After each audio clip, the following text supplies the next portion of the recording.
నిన్నటికి నిన్న చూసుకుంటే కేజీబీవీ ప్రిన్సిపల్ను వేధిస్తూ ఆముదాల వలసలో ఎమ్మెల్యే కూన రవికుమార్ గారి ఉదంతం మనం మాట్లాడాలి ముందుగా.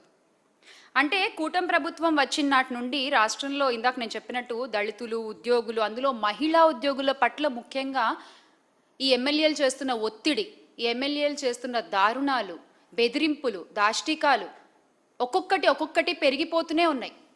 ఆ బాధితురాలు, ఆ కేజీబీవీ ప్రిన్సిపల్ సౌమ్య గారి మాటలు వింటే, అంటే రాత్రి 10:30 తర్వాత కూడా కార్యాలయానికి పిలిపించుకుని పనుల సాకుతో, పనుల వంకతో ఆవిడ్ని అక్కడే ఉంచుకుంటూ ఇదేంటి అని ప్రశ్నిస్తే ఆవిడ్ని బెదిరిస్తూ వాళ్ళ అనుచరులను ఇంటికి పంపించి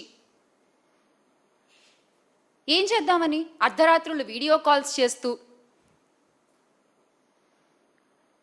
అంటే ఒక మహిళా ఉద్యోగిని అర్ధరాత్రులు మీ కార్యాలయాల్లో అలా తిప్పుకోవచ్చా?